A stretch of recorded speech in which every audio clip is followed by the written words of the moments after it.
కేంద్ర ప్రభుత్వంతో కుమ్మక్కైపోయి ట్రాన్స్కో జెన్కో రెండే పవర్ సెంటర్స్ ఉండేటివి.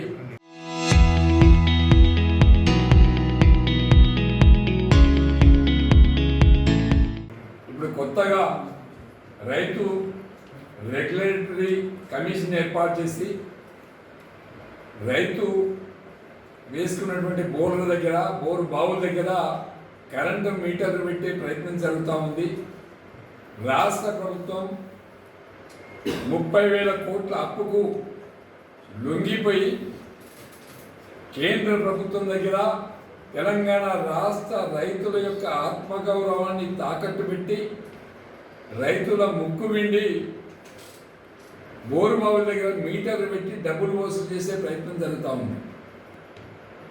ఎన్టీ రామారావు ముఖ్యమంత్రి కాకముందు గ్రామాలలో బిల్ కలెక్టర్ ఉండేది. బిల్ కలెక్టర్ అంటే రైతులు జంకేది. ఒక్కరోజు కరెంటు బిల్లు కట్టకపోతే మోటార్ దగ్గర కనెక్షన్ తీసేసి పొలాలు ఎండిపోతుంది. మరి స్టేట్ అంటే 83-84 పరిస్థితి ఇవాళ మళ్ళీ కేంద్ర రాష్ట్ర ప్రభుత్వాలు కుమ్మకై రైతుల యొక్క బోరు బావుల దగ్గర మీటర్లు పెట్టి డబ్బులు వసూలు చేసి ప్రయత్నం జరుగుతూ ఉంది. దానికి తీవ్రంగా మేము వ్యతిరేకిస్తున్నాం.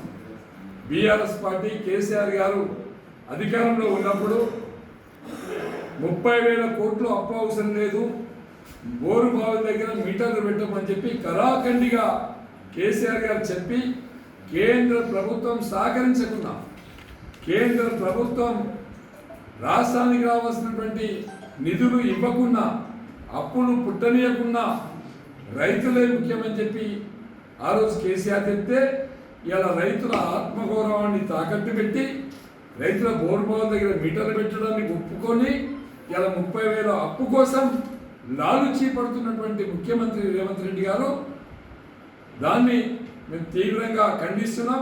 రాష్ట్ర వ్యాప్తంగా బీఆర్ఎస్ పార్టీ బృందాలు రైతుల పక్షాన నిలబడి మీటర్లకు వ్యతిరేకంగా పోరాటం చేస్తాం.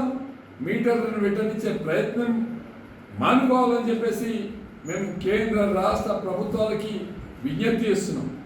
దాంతోపాటు ఇలా రైతులు పండించినటువంటి పంటలు ఎక్కడ కూడా కొనుగోలు చేయడం లేదు.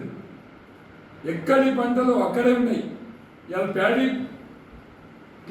ప్యాడీ పర్చేసింగ్ సెంటర్లలో ఎక్కడ ధాన్యం అక్కడే ఉంది. కలెక్టర్ గారు అధికారులు చేతులు అమ్ముకోవాలో తెలియనటువంటి పరిస్థితి ఉంది. అదేవిధంగా 4 మాసాలు అవుతుంది రైతులు చనిపోతే కేసీఆర్ గారి గవర్నమెంట్లో 12 రోజులలో రైతు బీమా కింద 5 లక్షల రూపాయలు జమ అయ్యేటివి. ఇవాళ 4 మాసాల నుంచి ఏ రైతు చనిపోతే కూడా 5 లక్షల రూపాయలు రావట్లేదు. రైతు బీమా ప్రీమియం కట్టకపోవడం వల్ల ఇలా రైతు బీమా ఎత్తివేసింది. దానివల్ల కూడా రైతులు చాలా ఇబ్బందులు పడుతూ ఉన్నారు. మేము రైతు బీమా కట్టాలని, రైతు పండించిన పంటలు కొనుగోలు చేయాలని, రైతుల బోరు బావుల దగ్గర పెట్టే మీటర్లు పెట్టవద్దని, డిస్కీములు రద్దు చేసుకోవాలని, రైతు డిస్కీమ్ ఏదైతే ఉందో దాన్ని రద్దు చేసుకోవాలని చెప్పేసి విజ్ఞప్తి చేస్తున్నాం. దీనికి నిరసనగా 4వ తారీఖు నాడు రాజీవ్ రహదారి మీద 30 ట్రాక్టర్ల వడ్లు తీసుకొచ్చి రాజీవ్ రహదారిని దిగ్బంధం చేస్తున్నాం. బస్సు డిపోలకు అదేవిధంగా ఎమర్జెన్సీ ఉన్న వాళ్ళకు రూట్ మార్చుకోవాలి. రాజీవ్ రహదారి మీద దిగ్బంధం చేసి దీనికి అంటే రైతులకు వ్యతిరేకంగా పనిచేస్తున్నటువంటి కేంద్ర రాష్ట్ర ప్రభుత్వాల కన్నువిప్పు కలిగే విధంగా రాజీవ్ రహదారిని వడ్ల రాష్ట్రంతో దిగ్బంధం చేస్తామని చెప్పి ఈ సందర్భంగా హెచ్చరిస్తున్నాం. దీనికి పూర్తి బాధ్యత కూడా సిద్దిపేట జిల్లా కలెక్టర్ గారు బాధ్యత వహించాలని చెప్పేసి మేము కలెక్టర్ గారికి విజ్ఞప్తి చేస్తున్నాం. మీరు పోలీసు వాళ్ళని పెట్టినా, మీరు ఎట్లాంటి దండును పెట్టినా దీన్ని ఎట్టి పరిస్థితుల్లో రాజీవ్ రహదారి మీద ఎక్కడో ఒక దగ్గర మీకు లొకేషన్ చెప్పకుండా మేము రాజీవ్ రహదారి మీద వడ్లు పోసి దిగ్బంధం చేసి రాష్ట్ర కేంద్ర ప్రభుత్వాలకు కన్వింపు కలిగే విధంగా చేస్తామని చెప్పి ఈ సందర్భంగా హెచ్చరిస్తుంది.